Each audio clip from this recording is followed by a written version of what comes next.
Assalamualaikum warahmatullahi wabarakatuh. Selamat berjumpa kembali dalam materi mata kuliah Sosiologi Hukum pertemuan ke-7.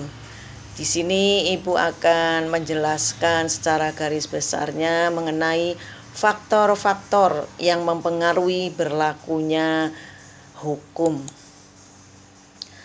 Problem penegakan hukum di Indonesia sebenarnya sudah banyak disampaikan oleh para pakar, ahli, birokrat di berbagai forum.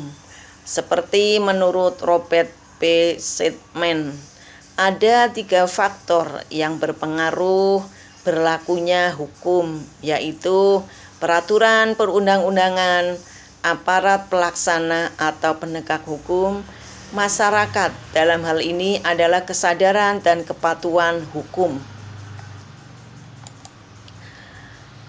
Keadaan peraturan perundang-undangan. Menurut von Scheffing, menyatakan bahwa hukum itu sebagai sesuatu yang tumbuh atau didapatkan dalam pergaulan masyarakat. Sedangkan menurut Jeremy Bentham,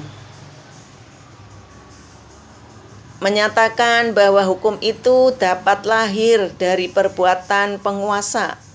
Lebih-lebih saat sekarang ini, kebanyakan peraturan perundang-undangan merupakan produk penting dari pemegang kuasa.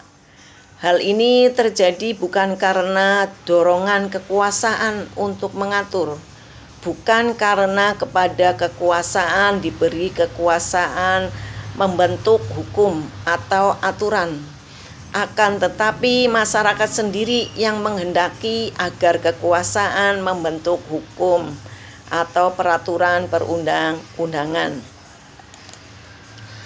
Lembaga negara yang dikehendaki masyarakat tersebut sering disebut dengan Dewan Perwakilan Rakyat. Peraturan perundang-undangan sangat berpengaruh terhadap penegakan hukum.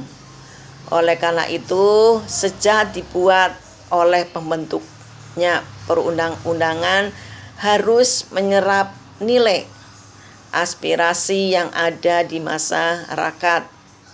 Selama ini, pembuat peraturan perundang-undangan tidak memberi perhatian yang cukup apakah aturan yang nantinya bisa dijalankan atau tidak. Pembuat peraturan perundang-undangan sadar ataupun tidak telah mengambil asumsi aturan yang dibuat akan dengan sendirinya berjalan. Undang-undang kerap kali dibuat oleh DPR tanpa memperhatikan adanya jurang untuk melaksanakan undang-undang antara satu daerah yang satu dan daerah yang lain. Sering undang-undang yang dibuat hanya mengambil sampel di daerah Jakarta saja, tidak melihat di daerah lain. Konsekuensinya, undang-undang tersebut pada daerah-daerah tertentu sangat sulit dilaksanakan.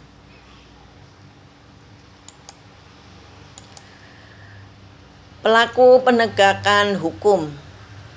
Sekarang ini dari semua ini penegakan hukum hampir bisa ditemukan praktek-praktek korupsi maupun suap.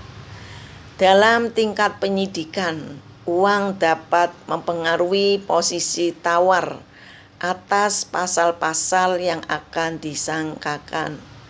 Dalam tingkat penuntutan, uang bisa berpengaruh atas diteruskan tidaknya penuntutan oleh penuntut umum. Bahkan jika penuntutan itu dilakukan, maka uang akan berpengaruh terhadap berat tuntutan yang akan dikenakan. Di institusi peradilan, uang juga berpengaruh atas putusan yang akan dijatuhkan oleh hakim. Masalah penegak hukum juga pada masalah sumber daya manusianya. Di awal-awal kemerdekaan, institusi hakim, kejaksaan, ataupun peradilan diisi oleh para tokoh-tokoh yang tidak jarang menjadi guru besar pada universitas ternama. Profesi hukum dan jaksa sangat dihormati, termasuk penghasilan hakim dan jaksa sangat besar, lebih dari seorang advokat. Tapi sekarang banyak lulusan terbaik dari universitas yang ternama yang menolak menjadi seorang hakim ataupun jaksa, tetapi mereka lebih memilih bekerja sebagai lawyer, yang mana gajinya lebih besar daripada gaji seorang hakim atau jaksa. Keengganan untuk memasuki lembaga peradilan atau kejaksaan juga terindikasi karena proses rekrutmennya adanya suap. Masyarakat dan budaya hukum. Kebudayaan pada dasarnya mencakup nilai-nilai yang mendasari hukum yang berlaku. Nilai-nilai mana merupakan konsepsi-konsepsi abstrak mengenai apa yang dianggap baik dan apa yang dianggap buruk. Kebudayaan Indonesia merupakan dasar atau mendasari hukum adat yang berlaku. Hukum adat tersebut merupakan kekuasaan yang berlaku di kalangan rakyat banyak. Akan tetapi di samping itu berlaku pula hukum tertulis, yaitu perundang-undangan yang dibentuk oleh golongan tertentu dalam masyarakat yang mempunyai kekuasaan wewenang untuk itu.